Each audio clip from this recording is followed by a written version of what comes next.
Imagine waking up one morning with a strange itch on your arm. You scratch it. You forget about it. But a week later, the itch is still there, burning, crawling, like something alive is moving just beneath your skin. You go to the mirror. You look closer. And that's when you see it. A tiny fiber, blue, protruding from the center of a wound on your forearm. You try to pull it out. Another appears. Then another. You rush to the doctor. You show them the fibers. You explain the burning, the crawling, the sleepless nights. And the doctor looks at you calmly, clinically, and says, "There's nothing there. This is in your head." But here's what no one told those patients. And here's what the medical establishment spent years refusing to acknowledge. The fibers were real.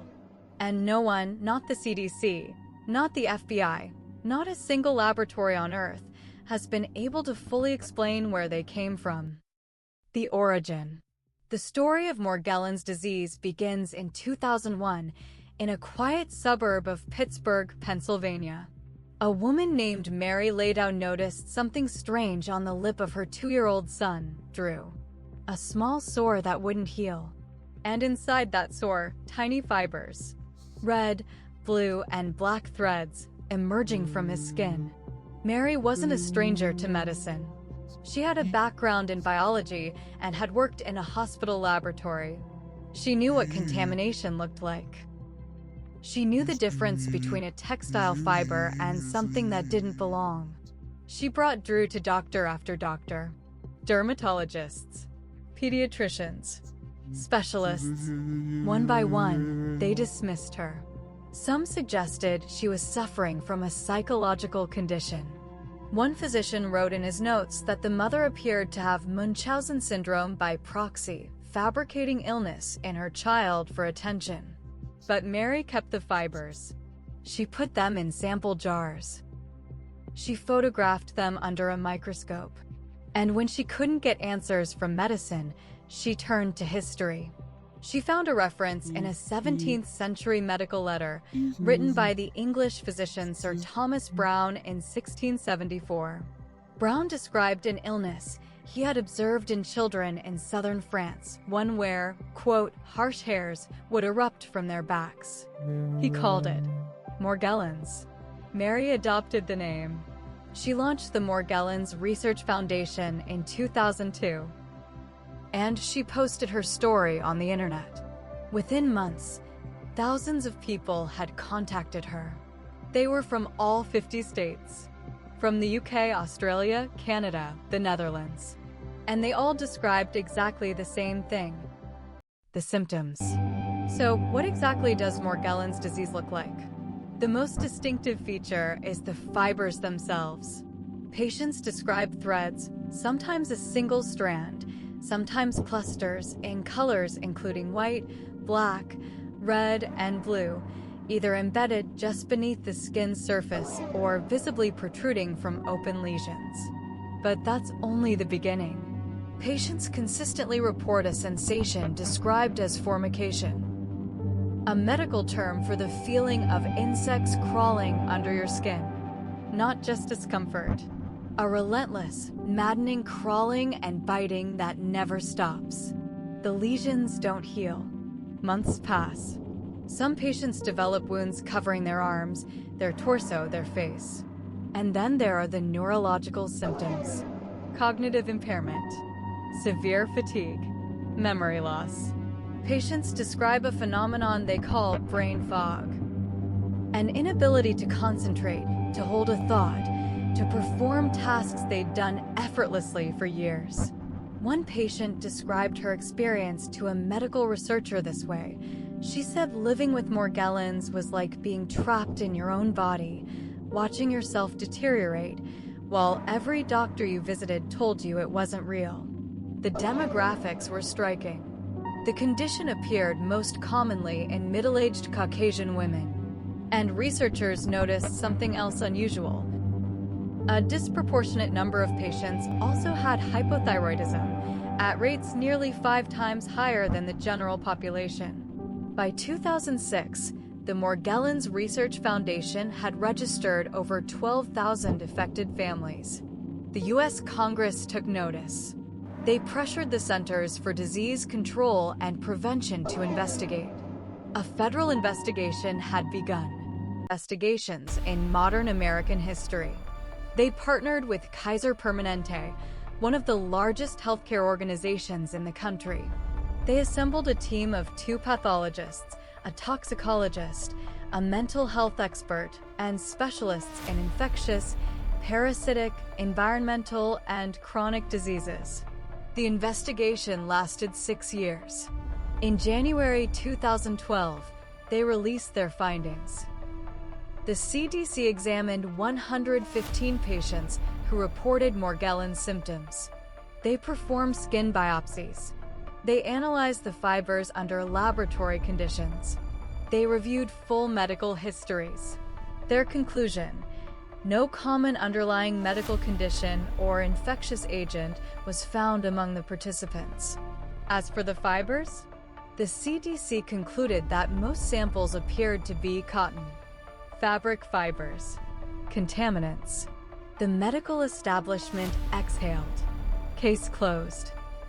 Morgellons was declared a form of delusional parasitosis, a psychiatric condition in which patients falsely believe they are infested with organisms or foreign material.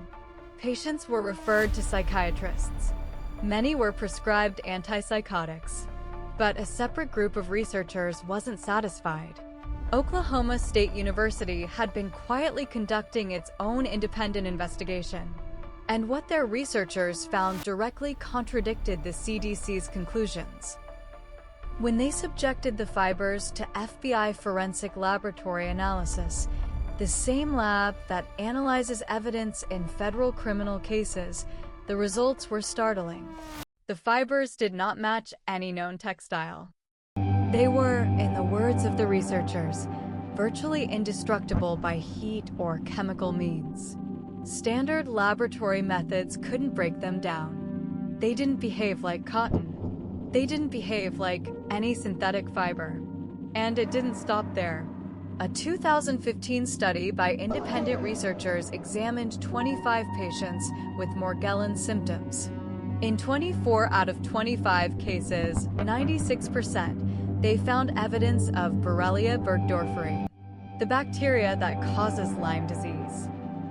A follow-up study in 2018 looked at 1,000 Lyme disease patients. 6% of them had Morgellons.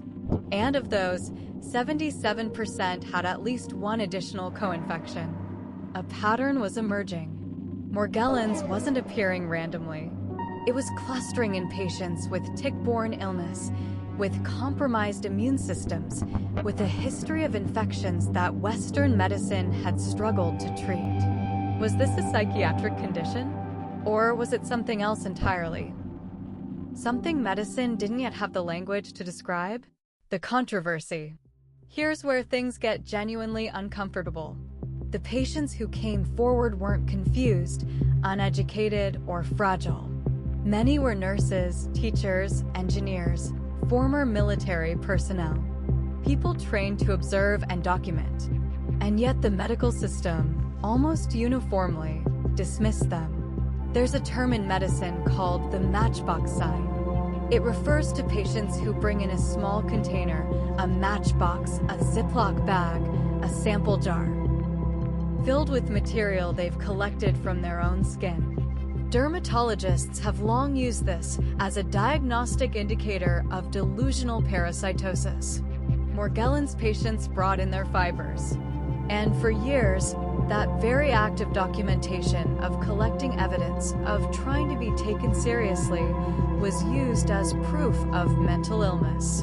A peer-reviewed study published in the journal Clinical, Cosmetic and Investigational Dermatology found something that should have changed the conversation.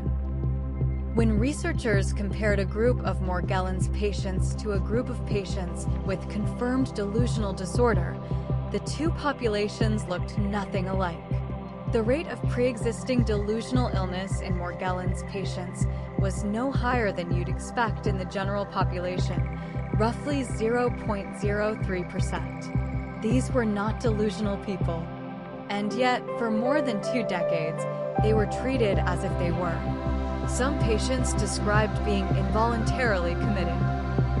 Others said they lost their jobs, their marriages, their sense of self, not from the disease, but from being told the disease didn't exist.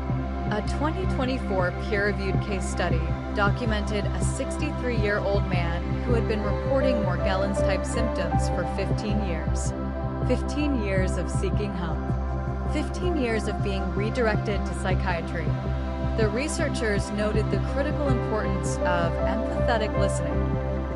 An acknowledgement, however subtle, that patients had not always received even basic human dignity in the examination room. Where things stand today. As of today, Morgellons disease has no official diagnosis, no confirmed cause, and no approved treatment. The general medical consensus still classifies it as a subtype of delusional infestation, a psychiatric condition, not a physical one. But the scientific community is not in agreement. A comprehensive literature review published in February 2025 concluded that Morgellons remains poorly understood among the scientific community, with conflicting results across dermatology and psychiatry, and called for larger-scale studies with longer follow-up periods. The estimated prevalence is approximately 3.65 people per 100,000. That sounds small until you do the math. In the United States alone, that's potentially over 12,000 people living with an unrecognized condition, seeking care from a system that has no official framework to help them. Some researchers continue pursuing the Lyme disease connection. Others are investigating environmental triggers, immune dysfunction, and the possibility that Morgellons represents an entirely new category of illness, one that doesn't fit neatly into either the infectious disease or the psychiatric box. The fibers themselves remain unexplained to the satisfaction of independent researchers. The FBI forensics analysis concluded they matched no known substance. No laboratory has produced a definitive origin. And the patients? They're still out there. Still forming communities online. Still collecting samples in small jars. Still hoping that someone somewhere will take them seriously. The close. The history of medicine is full of conditions that were once dismissed as psychological, only to be recognized years or decades later as entirely real. Multiple sclerosis was once called hysterical paralysis. Lupus was attributed to stress. Lyme disease itself, in its early years, faced fierce resistance from the medical establishment before achieving recognition. The question Morgellons forces us to ask isn't just a medical one. It's an ethical one. When thousands of people, across dozens of countries, describe the same symptoms in the same words, the crawling, the fibers, the fog, the lesions, and when the laboratory evidence does not clearly support the psychiatric explanation. At what point does medicine have a responsibility to say, "We don't have the answer yet, but we believe you"? The mystery of Morgellons disease remains unsolved. The fibers remain unidentified. And somewhere tonight, there's a person sitting under a lamp with a pair of tweezers, trying to collect enough evidence to convince a doctor to really look, one more time. If you found this video interesting, you know what to do. Subscribe, because next time we're covering another medical case that left the entire scientific community without answers. Drop a comment below. Do you think Morgellons is a psychiatric condition, a physical disease, or something else entirely?